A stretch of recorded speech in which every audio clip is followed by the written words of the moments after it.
Okay, so I got one doubt.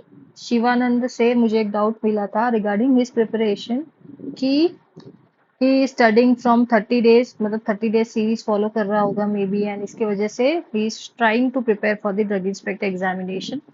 From his doubt I have understand तीन things. Shivanand, मैं तुम्हारे लिए समझ सकती हूँ कि फोकस का इशू है तुम्हारा, एमसीक्यू का इशू है तुम्हारा, और टाइम का इशू है। जितना तुम्हारे ये पर्टिकुलर डाउट से मैं समझ पा रही हूँ। सबसे पहले एक बाय वन चीजों को देखेंगे। फोकस का जो आपका इशू है वो इसलिए है कि तेरे दिमाग में या आपके दिमाग में क्या है, क्लैरिटी नहीं है।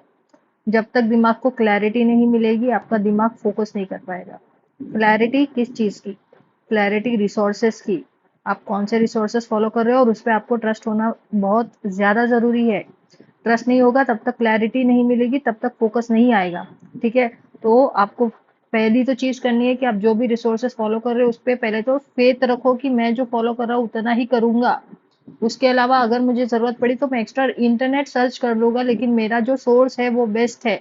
और वो बेस्ट सोर्स ढूंढने का काम आपका है। आपके एबिलिटी के हिसाब से आपको वो ढूंढना पड़ेगा।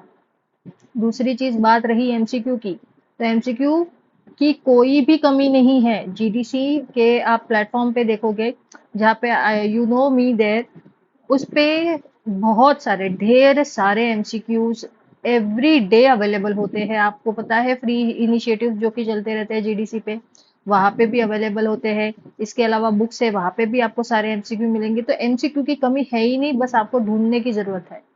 तीसरी चीज है टाइम की। तो टाइम कैसे अलॉट होगा? आप लोगों को देखना है कि आपके पास फ्री टाइम क्या है। जो फ्री टाइम है उसको अकॉर्डिंगली डिवाइड करना पड़ेगा कि मैं मेन कंटेंट, अगर मेरे पास सपोज 4 आवर्स है तो मेन कंटेंट पढ़ने के लिए अगर मैं 2 आवर्स ले रहा हूँ, तो 1 आवर मैं प्रैक्टिस करूंगा और 1 आवर में रिवीजन करूंगा। इस तरह से अगर आप डेली बेसिस पे डिवाइड करोगे तो आपकी सारी चीजें एड्रेस होगी, रिवीजन भी होते रहेगा, एमसीक्यू प्रैक्टिस भी होते रहेगी और बेसिक कंटेंट भी पढ़ते होते रहेगा। सो आई होप इससे थोड़ी बहुत क्लैरिटी मिली होगी शिवानंद। बाकी आप लोग कमेंट कर सकते हो, एंड सारे डाउट्स को मैं इसी तरह से एड्रेस करूंगी। जिसको जो भी डाउट है मैंने वीडियो पोस्ट की है, वहां पे आपको डाउट्स अपने लिखने पड़ेंगे। Thank you.